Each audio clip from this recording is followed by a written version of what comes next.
कहीं दो चंद्रमाओं की चांदनी के नीचे दो आकृतियां उग्र भाव से एक दूसरे को चूमती हुई दिखाई दे रही थी। ये दोनों आल्मा और योहान थे। इससे पहले जब योहान ने अपनी स्थानिक अंगूठी से वह विशाल बिस्तर निकाला था, तो वह आल्मा को उठाकर बिस्तर पर ले आया और बिना समय गंवाए दोनों ने द्वैत साधन में स्वयं को डुबो दिया। उन्हें पता भी नहीं चला और वे दोनों एक दूसरे की बाहों में बिना किसी वस्त्र के समा चुके थे। दो चंद्रमाओं की चांदनी में उनके नग्न शरीर एक दूसरे से संवाद कर रहे थे। आल्मा और योहान आमने सामने थे। आल्मा की पतली टांगें योहान की कमर के चारों ओर लिपटी थी और उसके नाजुक हाथ उसके सिर के पीछे सहारा दे रहे थे। उसके कोमल नितंब योहान की गोद पर टिके थे। योहान भी उसकी कमर थामे हुए था। उसकी उभरी हुई छाती उसके वक्ष से दब रही थी। दोनों अपने होंठों और शरीरों की गर्माहट का आनंद ले रहे थे। समय के साथ आल्मा को योहान की उत्तेजित देह अपनी योनि ओष्ठों के बीच हिलती हुई महसूस होने लगी। योहान के हाथ उसके सुदृढ़ नितंबों पर थे, जिन्हें वह दबा रहा था। आल्मा की सांसें तेज हो गई और उसका शरीर उस कठोर अनुभूति को अपने भीतर चाहने लगा। वह स्वयं को मुश्किल से रोक पा रही थी और उसे जल्द से जल्द अपने भीतर महसूस करना चाहती थी। उसकी देह के विरुद्ध उस स्पर्श की अनुभूति उसे विवेक से परे ले जा रही थी। एक ऐसी अनुभूति जिसे वह पहले भी कई बार महसूस कर चुकी थी, फिर भी उससे उबर नहीं पाती थी। अब आगे बढ़ने का समय है। क्या तुम तैयार हो? आल्मा की तेज सांसों और उसकी संवेदनशील अवस्था को महसूस करते हुए योहान ने आध्यात्मिक इंद्रियों के माध्यम से उससे संवाद किया और आगे बढ़ने की अपनी इच्छा व्यक्त की। वह जानता था कि वह क्षण आ चुका है। आल्मा का हृदय जोर से धड़क उठा और उसके भीतर एक अलग सी चमक जाग उठी। वह इन्हीं शब्दों की प्रतीक्षा कर रही थी। मैं तैयार हूं, कृपया आगे बढ़ो, मैं तुम्हें महसूस करना चाहती हूं। उसने उसी आध्यात्मिक संवाद में तुरंत उत्तर दिया, उनके बीच चल रहे उग्र चुंबन को तोड़े बिना। उसके मन में अनेक विचार उमड़ रहे थे। उसे उस तप्त अनुभूति को अपने भीतर लेने की तीव्र चाह थी। काफी समय हो गया था जब उसने योहान के साथ द्वैत साधन किया था। ठीक है, मैं अब भीतर जा रहा हूं, खुद को संभालो। उत्तर मिलते ही योहान ने अपने कूल्हे हल्के से पीछे खींचे और फिर आगे बढ़कर स्वयं को उसके भीतर समा दिया। मम्मा! एक मोहक्करा आल्मा के होंठों से निकल पड़ी जब उसने उसे अपने भीतर प्रवेश करते हुए महसूस किया। उसका पूरा शरीर तीव्र आनंद से कांप उठा। एक ऐसा सुख जिसे शब्दों में बांधना कठिन था। भीतर की वह झुनझुनी अब गहन आनंद में बदल गई थी। आल्मा ने हांफते हुए योहान को कसकर थाम लिया और अपने कूल्हों को आगे बढ़ाया ताकि वह हर पल को महसूस कर सके। कुछ देर उस अनुभूति में डूबी रहने के बाद उसने अपने कूल्हों को आगे पीछे हिलाना शुरू कर दिया। उनके होंठ अब भी जुड़े हुए थे। उस सुंदर दृश्य और मोहक कराहों को देखकर योहान भी उत्तेजित हो उठा। उसने आल्मा के सुदृढ़ नितंबों को दबाते हुए उसकी गति के साथ स्वयं को डाल लिया। भीतर की ऊष्मा बढ़ती गई और उसका प्रेम रस उसकी देह को ढकने लगा। योहान आनंद में कराह उठा। कुछ क्षण बाद उसने चुंबन तोड़ा और उसका मुख उसकी छाती की ओर ले गया। बिना समय गंवाए उसने एक ओर के स्तन को स्पर्श किया और दूसरी ओर को थाम लिया। योहान की गर्म सांस और स्पर्श से आल्मा का शरीर कांप उठा। उसने उसके सिर को सहलाते हुए और कसकर पकड़ लिया। थोड़ी देर बाद उस स्पर्श की तीव्रता और बढ़ गई, जिससे उसकी देह में सिहरन दौड़ गई और वह हाँफ उठी। चारों ओर कराहों और तालबद्ध ध्वनियों की गूंज फैलने लगी। कुछ समय बाद आल्मा ने अपने शरीर को योहान के विरुद्ध धकेला और उसे पीठ के बल बिस्तर पर ले आई। फिर उसने स्वयं को ऊपर उठाकर पूरी तरह उसके ऊपर समा लिया। उस क्षण दोनों ने एक साथ तीव्र आनंद का अनुभव किया, मानो स्वर्गीय अनुभूति हो। आल्मा ने लयबद्ध ढंग से ऊपर नीचे हिलते हुए उस क्षण को जिया। कुछ देर बाद उसका शरीर चरम पर पहुंचने लगा। योहान, मैं खुद को रोक नहीं पा रही। उसके शब्द सुनते ही योहान ने उसकी कमर थामकर उसे और कसकर अपने भीतर समा लिया। बधाई हो मेजबान, आपने व्यक्ति आल्मा से ज़हीद मिली इनकी यत्र की है।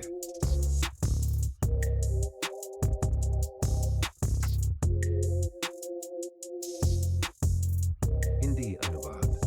क्या तुम तैयार हो? योहान ने आल्मा की ओर देखते हुए कहा। योहान की शांत आवाज सुनकर आल्मा ने सिर हिलाकर हामी भरी और फिर वह उसके पास आकर उसका हाथ पकड़कर खड़ी हो गई। दोनों ने पूरी रात द्वैत साधना कल्टिवेशन में बिताई थी और अब इस जगह को छोड़ने का समय आ गया था। अगले ही पल योहान और आल्मा की आकृतियां वहां से गायब हो गई और कुछ समय बाद वे दोनों आत्मा उपंतरिक्ष में अपने घर के सामने प्रकट हुए, जहां यूलिया और नीना पहले से उनका इंतजार कर रही थी, क्योंकि योहान ने उन्हें पहले ही अपने प्रस्थान की सूचना दे दी थी। तुम लौट आए, नीना ने बुदबुदाते हुए कहा, जब उसने योहान को अपनी आंखों के सामने प्रकट होते देखा। लेकिन आल्मा को उसके ठीक पास खड़े होकर उसका हाथ पकड़े देख उसके चेहरे के भाव थोड़े सख्त हो गए। यूलिया को भी हल्की सी जलन महसूस हुई, ये जानते हुए कि दोनों ने पूरी रात घर से बाहर साथ बिताई थी। ओह, तुम लोग पहले से ही यहाँ हो, तो चलो अब इस जगह को छोड़ते हैं।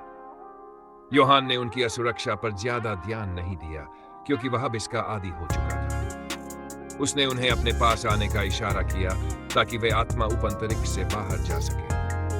कुछ पल विचार संभालने के बाद नीना और यूलिया दोनों ने सिर हिलाया और योहान के पास आ गई। जल्द ही चारों की आकृतियां वहां से गायब हो गई। इसी दौरान निकोल कबीले की हवेली के भीतर एक स्त्री आकृति इधर उधर टहलती दिखाई दे रही थी। उसके सुंदर चेहरे पर अलग सा भाव था।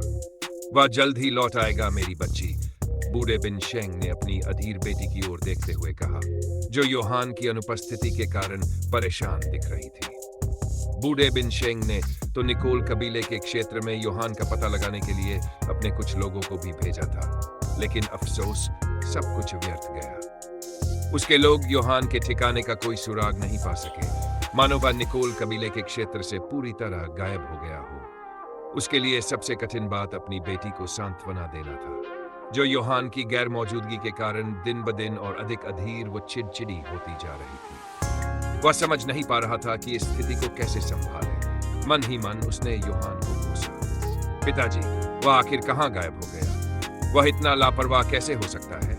कम से कम उन औरतों के साथ जाने से पहले कोई संदेश तो छोड़ जाता। मिलान ने अपने पिता बूढ़े बिन शेंग की ओर देखते हुए कहा। बूढ़ा बिन शेंग चुप रहा, क्योंकि वह बार बार पूछे गए इस सवाल का कोई जवाब नहीं जानता था। मैं उसे माफ नहीं करने वाली। मिलान अभी अपनी बात पूरी ही कर रही थी कि तभी अचानक कुछ आकृतियां उसकी आंखों के सामने प्रकट हो गई, जिससे मिलान और बूढ़े बिन शेंग दोनों चौंक गए। ओह, काफी समय हो गया। मिलान अपने सामने परिचित चेहरा देखकर योहान मुस्कुराया। उसने बूढ़े बिन की मौजूदगी भी देखी, लेकिन उसे नजरअंदाज कर दिया, क्योंकि वह ज्यादा उत्सुक था ये जानने के लिए कि उसने मिलान और लुसियन को जो मिशन सौंपा था उसका क्या हुआ। लेकिन योहान की हैरानी का ठिकाना न रहा जब मिलान ने कुछ भी कहने के बजाय तेजी से आगे बढ़कर उसे गले लगा लिया और उसके साथ आए सभी लोगों को अनदेखा कर दिया। मैं तुम्हारे लिए बहुत परेशान थी। तुम बिना कोई संदेश छोड़े कहां गायब हो गए थे? मिलान ने योहान को कसकर पकड़ लिया और अपना चेहरा उसकी छाती में छिपा लिया।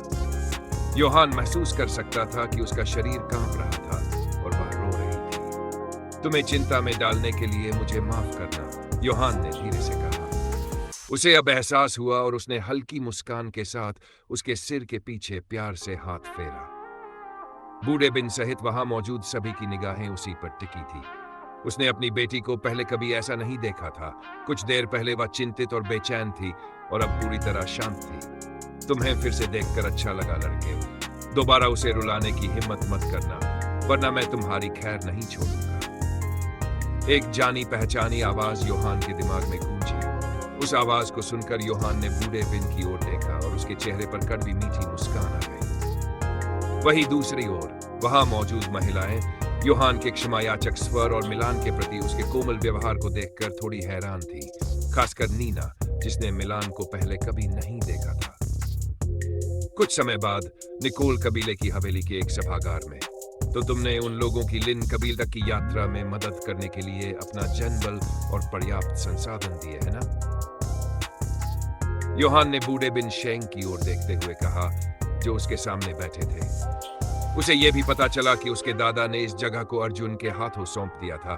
साथ ही लिन कबीले की कुछ टुकड़ियों को यहाँ तैनात किया गया था ताकि अर्जुन का समर्थन किया जा सके। यह सब जानकर योहान ने राहत की सांस ली, यह सोचकर कि जब वह आत्मा उपअंतरिक्ष में अपने साथियों के साथ समय बिता रहा था, तब सब कुछ सुचारू रूप से हुआ और कोई बड़ी अनहोनी नहीं हुई। पितामह बिन शेंग, आपके सब कुछ के लिए धन्यवाद। मैं इस एहसान का बदला एक दिन जरूर चुकाऊंगा। योहान ने कृतज्ञता से कहा। वह जानता था कि यह बूढ़ा व्यक्ति शुरू से ही उसकी मदद कर रहा था। मुझे धन्यवाद देने की कोई जरूरत नहीं, बूढ़े बिन ने उत्तर दिया। तुम मेरे लिए बहुत कुछ कर चुके हो। तुम्हारे कारण ही मैं सत्ता में आया और शियान कबीले का कुलपति बना, और तुम मिलान के भी करीबी हो, मेरी इकलौती बेटी। फिर वह आगे बोला, इन सब के अलावा मैं जानना चाहता हूं कि अब तुम क्या करने वाले हो। तुमने न सिर्फ शियान कबीले के पिछले कुलपति को मारा, जो शाही दरबार में एक सम्मानित मंत्री भी था, बल्कि निकोल को मारकर पूरे निकोल कबीले को मिटा दिया। तुम्हारे कारण उत्तरी शाही परिवार को भारी नुकसान हुआ है। वे तुम्हें यूं ही नहीं छोड़ेंगे। युद्ध अब तय है। राजा लुकास निश्चित रूप से अपना कदम उठाएगा। बूढ़े बिन शेंग ने चिंता भरी निगाहों से योहान को देखा, क्योंकि वह जानता था कि पिछले कुछ हफ्तों में जो कुछ हुआ है, उसके बाद हालात और अधिक अराजक होने वाले हैं। उसकी चिंता सुनकर योहान बस मुस्कुराया और उसकी ओर देखा। अब क्या उम्मीद करते हैं बूढ़े आदमी? देर सबेर ये होना ही था, और अब मेरे पास एक लक्ष्य है। उस लक्ष्य को पूरा करने के लिए मुझे इस भूमि पर शासन करने वाले शाही परिवार को गिराना ही होगा, योहान ने कहा, जिससे बूढ़े बिन शेंग की भौहें हैरानी से उठ गई। तुम्हारा लक्ष्य? उसने उत्सुकता से पूछा। मेरा लक्ष्य उत्तरी क्षेत्र का एकीकरण। मैं इन सभी भूमि को एक करूंगा, उत्तरी शाही परिवार को मिटाकर और 4 नहीं 3 महान परिवारों के शासन को समाप्त करके सब कुछ लिन कबीले के अधीन होगा, योहान ने स्पष्ट कहा। उसके शब्द सुनते ही बूढ़े बिन शेंग के पैरों तले जमीन खिसक गई। उसके माथे पर ठंडा पसीना आ गया और उसने घबराकर लार निकली। इतने सालों में उसने इससे ज्यादा पागलपन भरी बात कभी नहीं सुनी थी। इन भूमि का एकीकरण करना मतलब फिनिक्स साम्राज्य के उस शाही परिवार के खिलाफ जाना जो 4 महान शाही परिवारों पर शासन करता है। क्या तुम अपना दिमाग खो बैठे हो? बूढ़े बिन शेंग ने बुदबुदाया। उसके माथे से पसीना टपक रहा था, क्योंकि वह शाही परिवार की अपार शक्ति के बारे में सोच रहा था। शाही परिवार 4 महान शाही परिवारों से भी ऊपर था। उत्तरी परिवार उनमें सबसे कमजोर था, भौगोलिक कठिनाइयों और कमजोरी के कारण। पूर्वी और पश्चिमी क्षेत्र बिल्कुल अलग स्तर पर थे, जबकि उत्तरी क्षेत्र शाही परिवार द्वारा उपेक्षित था। मैं शाही परिवार के खिलाफ विद्रोह करने की योजना नहीं बना रहा, योहान ने शांत स्वर में कहा। मैं बस इन भूमि को रहने के लिए बेहतर और शांतिपूर्ण बनाना चाहता हूँ। लेकिन अगर कोई बीच में आया या मेरे रास्ते में खड़ा हुआ तो उसे कीमत चुकाने के लिए तैयार रहना होगा। चाहे वह उत्तरी शाही परिवार हो या स्वयं शाही परिवार, इससे कोई फर्क नहीं पड़ता।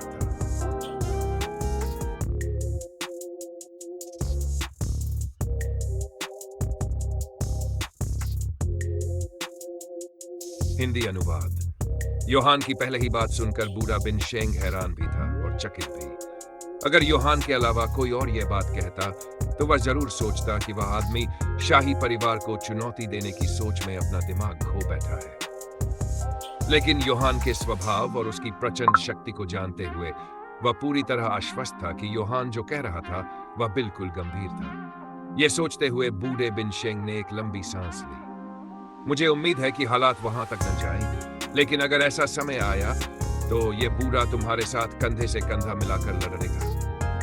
बूढ़े बिन शेंग ने गंभीर नजर से योहान की ओर देखते हुए कहा। उसके शब्द सुनकर योहान बस मुस्कुराया। वह उसके समर्थन के लिए आभारी था, लेकिन उसका इरादा न तो इस बूढ़े आदमी को अपनी लड़ाई में घसीटने का था और न ही शाही परिवार से टकराने का, जब तक कि वे खुद उसके लिए मुश्किलें खड़ी न करें। खैर, अब मैं रिवर शोर सिटी के लिए निकल रहा हूं। मां जरूर मेरे लिए परेशान हो रही होंगी। कबीले को छोड़ते समय मैंने उन्हें कुछ बताया भी नहीं था। पता नहीं उनका सामना कैसे करूंगा। योहान ने गहरी सांस लेते हुए कहा, अलेना के बारे में सोचते हुए। मैं समझता हूं, अगर किसी भी चीज की जरूरत पड़े तो बेझिझक मुझसे संपर्क करना, बूढ़े बिन शेंग ने कहा। योहान ने कृतज्ञता में सिर हिलाया और कुछ समय बाद वह बूढ़े बिन शेंग के साथ सभागार से बाहर निकल गया। सभागार से निकलते ही लुसियन और अर्जुन उससे मिलने आ गए। जैसे ही उन्हें पता चला कि योहान लौट आया है, वे तुरंत उसे खोजने आ पहुंचे। Young master Yohan. लुसियन ने योहान को देखते ही सिर झुकाकर अभिवादन किया। योहान ने उसके कंधे पर हल्की थपकी दी और मिलान के साथ दासों को सुरक्षित रूप से शियान कबीले तक पहुंचाने के लिए उसका धन्यवाद किया। यह तो मेरा कर्तव्य था, लॉर्ड योहान, लुसियन ने खुशी से कहा। योहान के अधीन आने के बाद यह पहला काम था जो उसने पूरा किया था और उसकी सराहना पाकर वह बेहद आभारी था। योहान ने न सिर्फ उसकी जान बख्शी थी, बल्कि उसे सेवा करने का अवसर भी दिया था। आपको देखकर खुशी हुई, यंग मास्टर योहान, अर्जुन ने आगे बढ़कर कहा। योहान मुस्कुराया। उसे यह जानकर भी अच्छा लगा कि उसके दादा ने इन भूमियों की जिम्मेदारी अर्जुन को सौंपी थी। ये उनके विश्वास को दर्शाता था। अर्जुन वाकई भरोसेमंद आदमी था। तुम इस जगह को जरूर अच्छे से संभालोगे। अगर किसी भी चीज की जरूरत पड़े तो बूढ़े बिन शेंग पर भरोसा कर सकते हो या मुझसे मदद मांग सकते हो, योहान ने अर्जुन की ओर देखते हुए कहा। अर्जुन ने सिर हिलाया और गहरी सांस ली। यंग मास्टर योहान, अपना ख्याल रखना। अब से हालात काफी व्यस्त और कठिन होने वाले हैं, अर्जुन ने गंभीर स्वर में कहा। उसकी चिंता भरी बात सुनकर योहान मुस्कुराया। मेरी फिक्र मत करो, तुम अपना ध्यान रखना। जब हालात पहले जैसे सामान्य हो जाएंगे तब हम फिर मिलेंगे, योहान ने कहा। इसके बाद उसने अर्जुन से विदा ली और लुसियन को इशारे से अपने साथ चलने को कहा। कुछ ही देर बाद योहान निकोल कबीले के क्षेत्र से निकल पड़ा। उसके साथ आल्मा, यूलिया, मिलान और नीना थीं। बूढ़े बिन शेंग ने उनकी यात्रा के लिए एक गाड़ी तैयार करवाई थी और अपने कुछ आदमियों को भी उनके साथ भेजा था। साथ ही लुसियन भी उनके साथ था। गाड़ी लेने का मुख्य कारण यह था कि नीना और यूलिया उड़ान भरने में अभी नौसिखिया थीं। वे उड़ने से डरती थीं। हालांकि वे उस स्तर तक पहुंच चुकी थीं जहां एक साधक हवा में उड़ सकता है, लेकिन उन्होंने कभी अभ्यास नहीं किया था। उन्हें इसकी आदत डालने में समय लगता और योहान के पास निकोल कबीले में रुककर उन्हें उड़ना सिखाने का समय नहीं था। तुम दोनों जल्दी सीख जाओगी, खुद पर ज्यादा जोर मत डालो, योहान ने सामने बैठी नीना और यूलिया से कहा, जबकि आल्मा और मिलान उसकी बगल में बैठकर उसके दोनों हाथ थामे हुए थे। योहान की बात सुनकर नीना को शर्मिंदगी महसूस हुई। यूलिया भी थोड़ा उदास हो गई। उनकी वजह से यात्रा में देरी हो रही थी। ऐसे मुंह मत बनाओ तुम दोनों। लिन कबीले पहुंचते ही मैं खुद तुम्हें उड़ना सिखाऊंगी, आल्मा ने हंसते हुए कहा। योहान ने उसकी तंज भरी बात सुनकर हल्की मुस्कान दी, जबकि नीना और यूलिया मन ही मन उसे कोस रही थी। वहीं दूसरी ओर मिलान के मन में योहान के अचानक गायब होने को लेकर ढेरों सवाल थे। तुम कहां चले गए थे? सब लोग तुम्हें पूरे निकोल कबीले में ढूंढ रहे थे, लेकिन कोई तुम्हारा पता नहीं लगा पाया। तुम आखिर कहां थे? मिलान ने आखिरकार पूछ ही लिया। मैं तुम्हें वहां जल्द ही ले जाऊंगा, लेकिन थोड़ा इंतजार करना पड़ेगा, योहान ने बिना ज्यादा कुछ बताए जवाब दिया। यह सुनकर मिलान कुछ पल चुप रही, फिर सिर हिला दिया। तुम्हें मुझे जरूर वहां ले जाना होगा, अपना वादा निभाना, उसने मुस्कुराते हुए कहा और अपना सिर उसके कंधे पर रखकर आंखें बंद कर ली। अगर तुम उसे वहां ले जा रहे हो तो मुझे भी साथ ले जाना। वह जगह सच में कमाल की है। जैसा कल हमने समय बिताया था वैसा ही मैं फिर से चाहती हूँ, आल्मा ने आंख मारते हुए कहा और वह भी योहान से टिककर आंखें बंद कर ली। यह सुनकर योहान ने घबरा कर लार निकली और उसकी नजर नीना और यूलिया पर चली गई जो उसे घूर रही थी। तुम दोनों भी वहां फिर से जाना चाहती हो, योहान ने धीमी आवाज में कहा। उसकी बात सुनकर दोनों ने भौहें सिकोड़ ली और मुंह दूसरी ओर फेर लिया। वे नाराज थी क्योंकि उन्हें उसके पास बैठने का मौका ही नहीं मिला था। गाड़ी में चढ़ते ही आल्मा और मिलान उसकी बगल में बैठ गई थी। उन दोनों की अनदेखी के बाद योहान ने आंखें बंद कर ली और लिन कबीले की स्थिति के बारे में सोचने लगा। फेंग कबीले के मुखिया की मौत का बदला लेने के लिए कबीला छोड़ने के बाद बहुत कुछ बदल चुका था। उसने न सिर्फ शक्तिशाली सहयोगी बनाए थे, बल्कि 1 लाख से अधिक दासों को मुक्त कर उन्हें लिन कबीले के संरक्षण में भी लिया था। पता नहीं वे लोग कैसी प्रतिक्रिया देंगे, उसने सोचा। दिया, अलेना और एवेलिन के चेहरे उसके मन में उभर आए। अगर मेरा अनुमान सही है तो एथेना जरूर लेडी एवेलिन से मिलने गई होगी। उम्मीद है सब ठीक रहा होगा। आखिरी चीज जो मैं चाहता हूँ वह है लिन कबीले के क्षेत्र में 2 हेवनली सोल रियल्म साधकों की भिड़ंत। वे लड़ेंगी तो नहीं, है ना? योहान ने घबराकर सोचा। उसे आज तक समझ नहीं आया था कि एथेना और एवेलिन एक दूसरे के सामने इतना अलग व्यवहार क्यों करती थी, मानो वे पुरानी दुश्मन हो। वह उनके उलझे हुए अतीत को जानने के लिए उत्सुक था, लेकिन जब भी वह पूछता दोनों बात टाल देती थी जैसे कोई बड़ा रहस्य छिपा रही हो। उम्मीद है उनके बीच सब ठीक रहा होगा। योहान ने थकी हुई सांस ली और फिर अपना ध्यान नीना और यूलिया पर केंद्रित कर दिया। उसने उन्हें हवा में शरीर का संतुलन नियंत्रित करने की बुनियादी बातें सिखानी शुरू कर दी। जल्द ही दोनों उसके प्रशिक्षण में पूरी तरह डूब गई।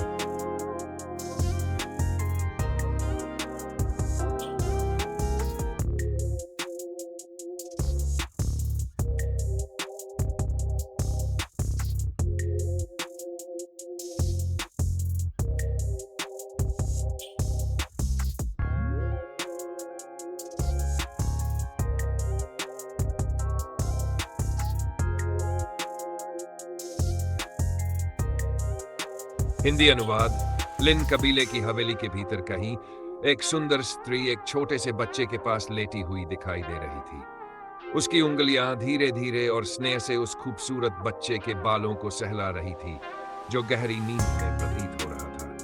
वह बच्ची उसके पेट से सटकर शांतिपूर्वक सो रही थी। पता नहीं उसका योहान से क्या संबंध है, वह मुझे उसकी याद दिलाती है। ऐसा लगता है जैसे मैं योहान के पास सो रही।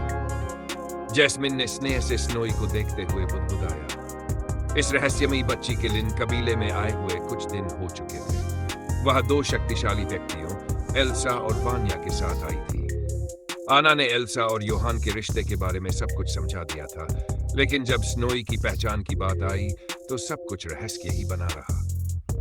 शुरुआत में सभी ने यही सोचा था कि वह योहान की गुप्त संतान है, लेकिन आना ने इस अटकल को साफ तौर पर नकार दिया था। उसी समय एल्सा और वान्या दोनों ही ये बताने से बचते रहे कि वे कहां से आए हैं और ये बच्ची कौन है। उन्होंने बस इतना कहा था कि वे योहान की ओर से उसकी देखभाल कर रहे हैं। आना ने भी उनकी असली पहचान उजागर नहीं की। उन्होंने कहा है कि योहान लौटकर सब कुछ खुद समझाएगा। जैस्मिन ने यह सोचते हुए लंबी सांस ली। योहान को लिन कबीले की हवेली छोड़े हुए कई हफ्ते हो चुके थे। वह फेंग कबीले के मुखिया से बदला लेने गया था। इसके अलावा शहर पहले से ही अफरा तफरी में था। हजारों शरणार्थी लगातार आ रहे थे और सभी उन्हें लिन कबीले के क्षेत्र में बसाने में व्यस्त थे। योहान की इच्छा के अनुसार लेडी अलेना सारी व्यवस्था संभाल रही थी। एल्सा, वान्या और अन्य लोग उनकी मदद कर रहे थे। लिन कबीला उन्हें अस्थायी घर, भोजन और जरूरी सुविधाएं दे रहा था, लेकिन फिर भी सब कुछ संभालना बहुत कठिन हो रहा था। पूरा कबीला अस्त व्यस्त था। लिन कबीले के अधीन शाखा कबीले और सहयोगी कबीले इस स्थिति को लेकर हंगामा करने लगे थे। शरणार्थियों की बढ़ती संख्या और निकोल व शियान कबीले से जुड़ी हालिया घटनाओं के कारण रिवर शोर सिटी में हालात बेहद अराजक हो चुके थे। काश वह जल्द लौट आए। लेडी दिया भी शियाओ फेंग के साथ बाहर गई हुई है। उनकी कोई खबर नहीं है। पता नहीं वह भी कैसी होगी। उम्मीद है वह सुरक्षित हो। जैस्मिन गहरी सोच में डूबी हुई थी। तभी उसके कमरे का दरवाजा जोर जोर से खटखटाने की आवाज आई, मानो पागलपन में दरवाजा पीट रहा हो। अरे, मैं आ रही हूं, बस एक पल दो, जैस्मिन ने जल्दी से जवाब दिया। स्नोई गहरी नींद में थी, इसलिए वह डर गई कि इतनी जोर की आवाज से उसकी नींद टूट न जाए। जैस्मिन जल्दबाजी में स्नोई के पास से उठी और झुंझलाहट भरे चेहरे के साथ दरवाजा खोला। उसे हैरानी हो रही थी कि आखिर कौन इतनी बेतहाशा दरवाजा पीट रहा है। उसे पता था कि लेडी अलेना इस समय कबीले से बाहर है, इसलिए उनके यहां होने का सवाल ही नहीं था। दरवाजा खोलते ही वह चौंक गई। सामने लिन कबीले की एक दासी खड़ी थी। उसका पूरा शरीर पसीने से भीगा हुआ था और वह जोर जोर से सांस ले रही थी, मानो मीलों दौड़कर आई हो। फिर भी उसके चेहरे पर चमकती हुई मुस्कान थी। क्या हुआ? सब ठीक है ना? क्या रिवर शोर सिटी में कुछ हो गया? दासी की हालत देखकर जैस्मिन ने पूछा। वह जानती थी कि कोई इतनी जोर से दरवाजा तभी पीटेगा जब कोई बहुत जरूरी खबर हो, लेकिन दासी के चेहरे के भाव उसे उलझन में डाल रहे थे। मेरी लेडी, यंग मास्टर योहान लौट आए हैं। यह सुनकर जैस्मिन सन्न रह गई। उसका पूरा शरीर जैसे जड़ हो गया और दिल जोर जोर से धड़कने लगा। वह यकीन नहीं कर पा रही थी कि उसने क्या सुना। योहान वापस आ गए? उसने फिर से पूछा। हाँ मेरी लेडी, यंग मास्टर योहान लौट आए हैं। इस समय वह रिवर शोर सिटी के प्रवेश द्वार पर है। उनके आने से पूरा शहर हंगामे में है। मैं ये खबर देने के लिए जितनी जल्दी हो सका यहाँ आ गई, दासी ने हांफते हुए कहा। यह सुनकर जैस्मिन कुछ देर चुप चुप चाचा किया। मुझे उनके आने की खबर देने के लिए धन्यवाद। कुछ पल बाद जैस्मिन ने कहा। उसने अपनी उंगली से एक सोने की अंगूठी उतारी और दासी को दे दी। दासी हिचकिचाई, लेकिन जैस्मिन ने उसे कृतज्ञता स्वरूप थमा ही दी। मैं योहान से मिलने जा रही हूँ। मेरी गैर हाजिरी में उस बच्ची का ध्यान रखना, जैस्मिन ने कहा और जाने के लिए मुड़ी। लेकिन इससे पहले कि वह जा पाती, दासी ने उसे रोक लिया। कौन सी बच्ची, मेरी लेडी? दासी के इस सवाल ने जैस्मिन को चौंका दिया। तुरंत जैस्मिन ने पलटकर बिस्तर की ओर देखा, जहां स्नोई सो रही थी। लेकिन उसकी आंखें फैल गई। बिस्तर खाली था, स्नोई वहां नहीं थी। दासी उलझन भरी नजर से जैस्मिन को देखने लगी। अभी अभी तो वह वहीं सो रही थी, जैस्मिन ने भ्रमित स्वर में कहा। अचानक उसकी नजर कमरे की खिड़की पर गई। उसे साफ याद था कि खिड़की बंद थी, लेकिन अब वह खुली हुई थी और पर्दे हवा में लहरा रहे थे, जैसे कोई अभी अभी वहां से बाहर गया हो। कहीं ऐसा तो नहीं, लेकिन यह संभव कैसे है? जैस्मिन ने बुदबुदाते हुए खिड़की की ओर दौड़ लगाई। बाहर चारों ओर देखने के बावजूद उसे स्नोई का कोई निशान नहीं मिला। मेरी लेडी, क्या सब ठीक है? दासी ने पास आकर चिंतित स्वर में पूछा। जैस्मिन ने उसकी ओर देखा और सिर हिला दिया। कुछ नहीं, तुम यहीं रहो। अगर स्नोई लौट आए तो उसे इस कमरे से बाहर मत जाने देना। मैं जल्द वापस आऊंगी। यह कहकर जैस्मिन योहान से मिलने निकल गई। अजीब बात यह थी कि स्नोई के अचानक गायब हो जाने पर भी वह ज्यादा चिंतित नहीं लग रही थी। उसी समय योहान और बाकी लोग गाड़ी में बैठे हुए थे। 3 दिनों की यात्रा के बाद वे रिवर शोर सिटी लौट आए थे, लेकिन शहर का द्वार भीड़ से भरा हुआ था, मानो पूरा शहर उनका स्वागत करने उमड़ पड़ा हो। गाड़ी कुछ देर से वहीं रुकी हुई थी और हजारों लोग उसके रास्ते में खड़े थे। यह तो होना ही था। खबरें बहुत तेजी से फैलती हैं। न सिर्फ तुमने शियान कबीले को नष्ट किया, बल्कि निकोल कबीले का भी पूरी तरह सफाया कर दिया और उनके चंगुल से उन दासों को मुक्त कराया। लोग अपने यंग मास्टर को देखने जरूर आएंगे। आल्मा ने योहान की ओर देखते हुए कहा। मिलान भी ये सुनकर मुस्कुरा दी। मुझे नहीं लगता कि इनमें से ज्यादातर लोग मुझे स्वागत करने आए हैं, योहान ने झुंझलाए हुए भाव से कहा। उसके शब्द सुनकर सभी हैरान हो गए। इनमें से ज्यादातर लोगों के लिए मैं बस एक मुसीबत खोर हूं, जिसने उनके दरवाजे पर युद्ध ला खड़ा किया है। वे डरे हुए हैं, चिंतित हैं। मैं उनकी बेचैनी महसूस कर सकता हूं, उनकी फुसफुसाहट साफ सुन सकता हूं, और सच कहूं तो मैं उन्हें दोष नहीं देता। वे गलत भी नहीं हैं। उनके भी परिवार हैं जिन्हें बचाना चाहते हैं, योहान ने कहा। उसकी बात सुनकर सबने एक दूसरे की ओर देखा। यह पहली बार था जब वह आम लोगों की भावनाओं को लेकर इतना सोचता हुआ दिख रहा था। अब क्या करें? क्या तुम बाहर जाकर इन लोगों का सामना करना चाहते हो? नीना ने गंभीर नजर से योहान से पूछा। यूलिया और मिलान ने भी सहमति में सिर हिलाया, लेकिन योहान ने सिर झुका दिया। बिल्कुल नहीं, मैं लोगों से निपटने में अच्छा नहीं हूं। इन झंझट वाले लोगों से भिड़ना समय की बर्बादी है। कहीं गुस्से में आकर मैं कुछ को मार ही न दूं, इसलिए बेहतर है कि इन्हें मेरे दादा के भरोसे छोड़ दिया जाए। वही इन्हें संभाल लेंगे, योहान ने कहा। फिर उसने आगे जोड़ा, और वैसे भी मैं अपने उस छोटे से फरिश्ते से मिलने जा रहा हूं जो इसी ओर आ रही है।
हिंदी अनुवाद। जब गाड़ी के अंदर मौजूद सभी लोगों ने योहान की आवाज सुनी तो वे चौंक गए, लेकिन जल्द ही उनके चेहरे के भाव बदल गए क्योंकि उन्हें अपनी ओर आती एक भयानक आभा का एहसास हुआ। नीना, यूलिया और मिलान की तुलना में अधिक ऊंचे साधना स्तर वाली आल्मा ने उस डरावनी शक्ति को सबसे पहले महसूस किया। उसने जवाब पाने के लिए योहान की ओर देखा, लेकिन कुछ पूछने से पहले ही योहान उसकी आंखों के सामने से गायब हो गया और गाड़ी के बाहर प्रकट हुआ, बाहें फैलाए, मानो किसी को अपने आलिंगन में स्वागत करने वाला हो। वहां इकट्ठा लोग योहान को अवाक नजरों से देखने लगे और आपस में फुसफुसाने लगे। काफी समय हो गया था जब उन्होंने योहान को सामने से देखा था। उनके अवचेतन में अब भी पुराने योहान की छवि थी, जो कुछ हद तक सुंदर और अपने कारनामों के लिए बदनाम था। लेकिन उनकी आंखों के सामने खड़ा व्यक्ति बिल्कुल अलग था। उसका चेहरा आकर्षक और परिपक्व था, जो किसी भी सुंदरता को पल भर में मोहित कर सकता था। वह शांत और संयमित दिख रहा था और उसके चारों ओर एक कुलीन आभा लिपटी हुई थी। क्या यही वह युवा स्वामी योहान है जिसे मैं जानता था? कोई एक साल में इतना कैसे बदल सकता है? वह कितना सुंदर है। रिवर शोर सिटी के लोग योहान को देखकर हैरान थे, क्योंकि वह उनकी कल्पना से बिल्कुल अलग दिख रहा था। भीड़ में मौजूद कई युवक उसके आकर्षक व्यक्तित्व को देखकर जलन महसूस कर रहे थे, जबकि शहर की कई युवतियां उसे देखकर अपना दिल हार बैठी। इसी बीच गाड़ी के भीतर बैठी चारों महिलाएं, जो ये दृश्य किनारे से देख रही थी, बाहर आने का निर्णय लेती है। वे जानती थी कि भीड़ के जमाव के कारण गाड़ी आगे नहीं बढ़ सकती। साथ ही उन्हें उन महिलाओं की नजरों से हल्की सी जलन भी महसूस हुई, जो योहान को ऐसे घूर रही थी मानो आंखों से ही उसे खा जाएंगी। कुछ ही क्षणों बाद चारों गाड़ी से बाहर उतरी और जैसे ही उन्होंने ऐसा किया, वहां का माहौल अचानक पूरी तरह बदल गया। आल्मा, मिलान, यूलिया और नीना को देखते ही उन युवतियों के चेहरे, जो अभी अभी योहान पर मोहित थी, ऐसे पीले पड़ गए मानो उन्होंने कोई भूत देख लिया। वहीं जो पुरुष योहान से जल रहे थे, वे पूरी तरह बेबस और ईर्ष्यालु हो गए। न केवल योहान को देवतुल्य काया और रूप मिला था, बल्कि वह सुंदरियों से भी घिरा हुआ था। सभी जानते थे कि उसके कई साथी हैं, जिनमें दिया, जैस्मिन और नताशा जैसी अतुलनीय सुंदरियां शामिल हैं। लेकिन इन चार परियों सी महिलाओं को देखकर हर एक पुरुष ने दिल ही दिल में अपने सृजनकर्ता को कोसा, और साथ ही योहान को भी। फिर भी योहान को इन बातों से कोई फर्क नहीं पड़ा। वह बस एक खास दिशा में देख रहा था। कुछ ही पलों में जब उसने अपनी ओर आती एक उड़ती हुई आकृति देखी, तो उसकी आंखें चमक उठी। आल्मा, मिलान, यूलिया और नीना ने भी वही देखा। वहां मौजूद लोग भ्रमित हो गए। पांचों आकाश की ओर देख रहे थे, मानो किसी चीज का इंतजार कर रहे हों। वह आखिरकार आ गई, योहान ने बुदबुदाया। अगले ही पल बिजली सी तेज गति से एक छोटी सी बच्ची आकर योहान की बाहों में आ गिरी। उसके प्रभाव से जमीन में दरारें पड़ गई और एक शक्तिशाली झटका तरंग फैल गई। लोग पीछे की ओर उछल पड़े और धूल से पूरा इलाका ढक गया, मानो एक छोटा सा विस्फोट हुआ हो जो बस एक सेकंड तक चला। किसी को समझ नहीं आया कि आखिर हुआ क्या। कुछ देर बाद जब धूल बैठी तो सभी के चेहरे के भाव बदल गए। उनके पैरों के पास बड़ी बड़ी दरारें थी और जिस जगह योहान खड़ा था वह पूरी तरह नष्ट हो चुकी थी। वह वहीं खड़ा था, अपनी बाहों में एक बच्ची को थामे, और उसके पास चार आकृतियां खड़ी थी, उसे देख रही थी। तुम्हारे रूप में इतना बदलाव कैसे आ गया? योहान ने बुदबुदाते हुए उस सुंदर सी बच्ची को देखा, जिसकी गहरी मासूम आंखें उसी पर टिकी थी। वे आंखें स्नोई की थी, एक नन्ही हिम ड्रैगन जिसे उसने एल्सा की देखरेख में छोड़ा था। वह इस समय अपने सामान्य ड्रैगन रूप में नहीं थी। पहले उसने उसे दूर से महसूस किया था, लेकिन सामने देखकर वह चकित और हैरान रह गया। फिर भी वह मुस्कुरा उठा। वह नन्ही सुंदर बच्ची उसे देखकर बेहद उत्साहित थी। उधर चारों महिलाएं योहान की बाहों में उस रहस्यमयी बच्ची को देखकर स्तब्ध थी। वे एक दूसरे की ओर देखने लगी, मानो ये पुष्टि करना चाहती हो कि क्या किसी को उसकी पहचान या योहान से उसका संबंध पता है। लेकिन सभी ने सिर हिला दिया, किसी को कुछ नहीं मालूम था। सबसे चौंकाने वाली बात यह थी कि वह उड़ सकती थी और उसके चारों ओर भी वही दबावपूर्ण आभा थी, जैसे योहान के चारों ओर रहती थी। आल्मा को उसके साधना स्तर को महसूस करने की कोशिश में सिहरन सी हुई। मिलान के साथ भी यही हुआ। वे निश्चित थी कि वह योहान की संतान है और भीड़ भी यही कयास लगाने लगी। योहान, क्या वह मिलान ने अंततः पूछने का निश्चय किया, लेकिन वाक्य पूरा होने से पहले ही योहान ने उसे रोक दिया। वह उससे कहीं अधिक है, तुम जल्द ही समझ जाओगी। पहले यहां से चलते हैं, यहां किसी भी बात पर चर्चा करने का कोई मतलब नहीं। योहान ने अल्मा, मिलान, नीना और यूलिया की ओर देखते हुए कहा। योहान की बात सुनकर सभी ने भीड़ की ओर देखा। सबने सिर हिलाया और उसके साथ जाने को तैयार हो गए। तभी अचानक एक परिचित आवाज योहान के कानों में पड़ी और वह चौंक गया। जैस्मिन, योहान ने फुसफुसाया। उसकी नजर शहर के द्वार की ओर गई, जहां भारी भीड़ के पीछे एक जानी पहचानी आकृति खड़ी थी, कुछ दासियों और रक्षकों के साथ, जो उसके लिए रास्ता बनाने की कोशिश कर रहे थे। वह सत्री लालायित नजरों से योहान को देख रही थी और उसके होंठ कांप रहे थे, मानो उसका नाम पुकारना चाहती हो। योहान के पीछे खड़ी चारों महिलाएं और उसकी बाहों में बैठी स्नोई ने भी जैस्मिन की मौजूदगी को महसूस कर लिया। नीना का चेहरा अपनी बड़ी बहन को देखकर कठोर हो गया। उसके रास्ते से हट जाओ, योहान ने गरज कर कहा। अचानक उसके शरीर से एक भयावह आभा फूटी और जैस्मिन के रास्ते में खड़े लोगों को अपनी चपेट में ले लिया। भीड़ अपने आप दो हिस्सों में बांट गई, मानो जैस्मिन के लिए एक खाली सड़क बन गई हो जो सीधे योहान तक जाती थी।